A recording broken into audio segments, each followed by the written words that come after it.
50 ವರ್ಷದ ವೃದ್ಧೆಗೆ ಯಶಸ್ವಿ ಬೆನ್ನುಮೂಳೆ ಶಸ್ತ್ರಚಿಕಿತ್ಸೆ.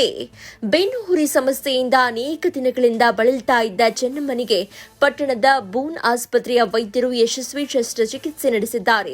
ಪಟ್ಟಣದಲ್ಲಿ ಭಾನುವಾರ ಪತ್ರಿಕಾಗೋಷ್ಠಿ ಉದ್ದೇಶಿಸಿ ಮಾತನಾಡಿದ ಬೂನ್ ಆಸ್ಪತ್ರೆಯ ಎಂಡಿ ಬದ್ರುನಿಸಾ ಖಾನಂ ಅವರು, ತಾಲೂಕಿನಲ್ಲಿ ಇತಿಹಾಸದಲ್ಲಿ ಇದೇ ಮೊದಲು 4 ಗಂಟೆ ಕಾಲ ತಾಲೂಕಿನ ವೆಂಕಟಾಪುರ ಗ್ರಾಮದ 50 ವರ್ಷದ ಚೆನ್ನಮ್ಮ ಸ್ಪೈನಲ್ ಕಾರ್ಡ್ ಶಸ್ತ್ರಚಿಕಿತ್ಸೆಯನ್ನ ಪಟ್ಟಣದ ಬೂನ್ ಆಸ್ಪತ್ರೆಯಲ್ಲಿ ಡಾಕ್ಟರ್ ವಿಜಯ್ ಕುಮಾರ್ ಆರ್ಥೋ ಮತ್ತು spinal cord surgeon Fardeen Sharif, Nitin ortho surgeon, Sunil anaesthesia ವೈದ್ಯರುಗಳ ತಂಡ ಯಶಸ್ವಿಯಾಗಿ ನಡೆಸಿದ್ದಾರೆ ಎಂದು ತಿಳಿಸಿದರು.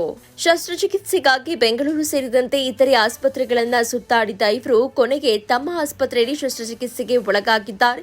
ಈಗ ಇವರು ಸರಾಗವಾಗಿ ಓಡಾಡುವಂತಾಗಿದೆ ಎಂದು ಹೇಳಿದ್ದಾರೆ. ಸೇವಾ ಮನೋಭಾವದಿಂದ ಪ್ರಾರಂಭವಾದ ಬೂನ್ ಮಲ್ಟಿ ಆಸ್ಪತ್ರೆ ಇಂದು ಹಲವಾರು ಬಡ ಜನರಿಗೆ ದಾರಿದೀಪವಾಗಿದೆ. ತಮ್ಮ ಆಸ್ಪತ್ರೆಯಲ್ಲಿ ಯಶಸ್ವಿನಿ ಧರ್ಮಸ್ಥಳದ ಸಂಘದ ಇನ್ಶೂರೆನ್ಸ್ ಕಂಪನಿಯ ಮೂಲಕವೂ ಶಸ್ತ್ರಚಿಕಿತ್ಸೆಯನ್ನ ಮಾಡಲಾಗ್ತಾ ಇದೆ. ಮುಂಬರುವ ದಿನಗಳಲ್ಲಿ ರೇಷನ್ ಕಾರ್ಡ್ ಹೊಂದಿದವರಿಗೂ ಕಡಿಮೆ ದರದಲ್ಲಿ ಶಸ್ತ್ರಚಿಕಿತ್ಸೆ ಮಾಡಲು ಇಲಾಖೆಯ ಅನುಮತಿ ಕೋರಲಾಗಿದೆ ಅಂತ ಹೇಳಿದರು.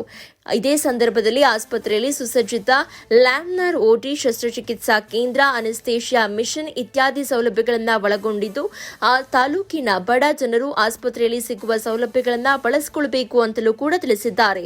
ವರದಿ ಶ್ರೀನಿವಾಸಲು, ಪಾವಗಡ.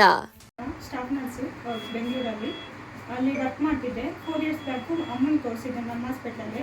ಅಲ್ಲಿ ಹೇಳಿದ್ರು ಇವ್ರಿಗೆ ಸ್ಪೈನಲಲ್ಲಿ ಲಂಬರಲ್ಲಿ ಸ್ವಲ್ಪ ಗ್ಯಾಪ್ ಇದೆ, ಅದಕ್ಕೆ ಇದು ಎಕ್ಸ್ರೇ ಮಾಡಿಸಿ ನೋಡಿದ್ವಿ, MRI ಮಾಡಿದ್ವಿ, ಬಟ್ ತುಂಬ ಗ್ಯಾಪ್ ಬರ್ತಿದೆ, ಅದು ಸರ್ಜರಿ ಮಾಡಬೇಕಂತ ಹೇಳಿದ್ರು. ಇವರು ಸ್ವಲ್ಪ ನೆಗ್ಲೆಕ್ಟ್ ಮಾಡಿದ್ರು, ಅಂದರೆ ಪೇಯ್ನ್ ಅಷ್ಟು ಕಮ್ಮಿ ಇದೆ ಅಂತ ಹೇಳಿದ್ರು. ಅದಕ್ಕೆ ನಾವು ಸ್ವಲ್ಪ ದಿನ ಬಿಟ್ಕೊಂಡು ನೋಡೋಣ ಅಂತ ಇದ್ವಿ. ಆಮೇಲೆ ಬರ್ತಾ ಅವ್ರಿಗೆ ತುಂಬ ಪೇಯ್ನ್ ಬರ್ತಾ ಇತ್ತು. ನೋಡಿದ್ವಿ, ಆ ಥರ ಇಂಜೆಕ್ಷನ್ಸು ಟ್ಯಾಬ್ಲೆಟ್ಸ್ ಎಲ್ಲ ಕೊಟ್ವಿ, ಅದು ಕಮ್ಮಿ ಆಗಲಿಲ್ಲ ಅವ್ರಿಗೆ.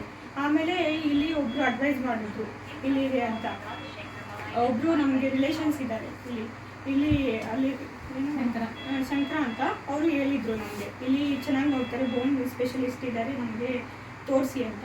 ಅದಕ್ಕೆ ಇಲ್ಲಿ ಬಂದಿದ್ವಿ. ಇಲ್ಲಿ ತುಂಬ ಚೆನ್ನಾಗಿ ಟ್ರೀಟ್ಮೆಂಟ್ ಕೊಟ್ಟಿದ್ದಾರೆ, ಎಲ್ಲ ಅಡ್ವೈಸ್ ಮಾಡಿದ್ದಾರೆ. ಇವಾಗ MRI ಸ್ಕ್ಯಾನ್ ಆಗಿದೆ, ಎಲ್ಲ ಆಗಿದೆ, ಇವಾಗ ಚೆನ್ನಾಗೂ ನಡೀತಿದ್ದಾರೆ ಅವರು. ಅಂದರೆ ನಾವು ಮೇಯ್ನಾಗಿ ಸರ್ವಿಸ್ ಕೊಡಬೇಕು ಅಂತ ಅಂದ್ಬಿಟ್ಟು ಪಾವಗಡದಲ್ಲಿ ಎಲ್ಲ ಹಾಸ್ಪಿಟಲ್ಸು ಮೆಟರ್ನಿಟಿ ಹೋಮ್ಸ್ ಥರ ಇತ್ತು. ಬಟ್ ಇದು ಮಲ್ಟಿ ಸ್ಪೆಷಾಲಿಟಿ ಹಾಸ್ಪಿಟಲ್ ನಾವು ಫಸ್ಟ್ ಟೈಮ್ ಮಾಡಿ ಪ್ರಥಮವಾಗಿ ಓಪನ್ ಮಾಡಿದ್ದೀವಿ. ಇಲ್ಲಿ ಒಂದು ಆರ್ಥೋ ಸರ್ಜರೀಸು ಮಾತ್ರ ಒಳ್ಳೆ ಸರ್ಜರೀಸು, ತುಂಬ ಕಾಂಪ್ಲಿಕೇಟೆಡ್ ಕೇಸಸ್ ಎಲ್ಲ ಮಾಡಿದ್ದೀವಿ ಇದು ಸೋಫಾರ್. ಈಗ ಒಂದು ಕಾಂಪ್ಲಿಕೇಟೆಡ್ ಸ್ಪೈನ್ ಸರ್ಜರಿ ಬಂತು ನಮ್ಮ ಹತ್ರ. ಅದಕ್ಕೆ ಕಷ್ಟ ಅಂತ ಅನಿಸಿದ್ರು ನಾವು ಇದು ತುಂಬ ಚೆನ್ನಾಗಿ ಎಲ್ಲ ಫೆಸಿಲಿಟೀಸ್ನ ಹೊಂದಿಕೊಂಡು ಡಾಕ್ಟರ್ ವಿಜಯ್ ಕುಮಾರ್ ಅಂತ ಒಂದು ಆರ್ಥೋ ಮತ್ತು ಸ್ಪೈನ್ ಸರ್ಜನ್ನ ಕರೆಸಿ, doctor Nitin and doctor Fardeen Sharif ಅವರು MS ಆರ್ಥೋ ಡಾಕ್ಟ್ರು, ಅವರ ಗೈಡೆನ್ಸಲ್ಲಿ ಡಾಕ್ಟರ್ ವಿಜಯ್ ಕುಮಾರ್ ಮತ್ತು ಒಂದು ಡಾಕ್ಟರ್ ಸುನೀಲ್ ಅಂತ ಅನಸ್ತೇಷಿಯಾ ಅವರು 3-4 ಜನ ಸೇರಿ ಇದು ತುಂಬ ಕಾಂಪ್ಲಿಕೇಟೆಡ್, ತುಂಬ ದೊಡ್ಡ ಸರ್ಜರಿ ಈ ಪಾವಗಡ ಲೆವೆಲಲ್ಲಿ ಮಾಡಿದ್ದೀವಿ. ಅದು ಒಂದು ನಮಗೆ ತುಂಬ ಹೆಮ್ಮೆ ಆಗೋ ವಿಷಯ ಮತ್ತು ತುಂಬ ಖುಷಿಯಾಗುವಂಥ ಸಂದರ್ಭ ಇದು. ಅದು ಸಕ್ಸಸ್ಫುಲ್ಲಾಗಿ ಮಾಡಿದ್ದೀವಿ. ಆ ಪೇಷಂಟು ನಡಿಲಿಕ್ಕೆ ಆಗ್ತಾ ಇರಲಿಲ್ಲ, ತುಂಬ ಗೋಳಾಡ್ತಾಯಿದ್ರು, ತುಂಬ ಅಳ್ತಾಯಿದ್ರು, ಪೇಯ್ನೂ ಇತ್ತು, ಬಟ್ ನಡೀಲಿಕ್ಕೂ ಆಗ್ತಾ ಇರಲಿಲ್ಲ. ಅಂಥ ಪೇಷಂಟ್ಗೆ ಇವತ್ತು ತುಂಬಾ ಚೆನ್ನಾಗಿ ನಡೀತಾ ಇದ್ದಾರೆ. ಅದು ನೋಡಿ ನಮಗೆ ಭಾರಿ ಖುಷಿ ಆಯಿತು. ಆಮೇಲೆ ಇದು ಯಶಸ್ವಿನಿ ಸ್ಕೀಮಲ್ಲಿ ಮಾಡಿದ್ದೀವಿ. ಆಮೇಲೆ ತುಂಬ ಕಡಿಮೆ ಖರ್ಚಲ್ಲಿ ಮಾಡಿಕೊಟ್ಟು ಆ ಪೇಷಂಟ್ಗೆ ಒಂದು ಅನುಕೂಲ ಅಂತ ಮಾಡಿಕೊಟ್ಟಿದ್ದೀವಿ. ಇನ್ನು ಮುಂದೆ ನಾವು ಸ್ಪೈನ್ ಸರ್ಜರೀಸು ತುಂಬ ಫ್ರೀಕ್ವೆಂಟಾಗಿ ಮಾಡ್ತೀವಿ. ಇನ್ನೂ 2 ಕೇಸ್ ಇದೆ, ಈಗ ಒಂದು ಸ್ವಲ್ಪ ನಿಯರ್ ಫ್ಯೂಚರಲ್ಲೇ ಮಾಡ್ತೀವಿ, 15 ಡೇಸ್ ಒಳಗಡೆ.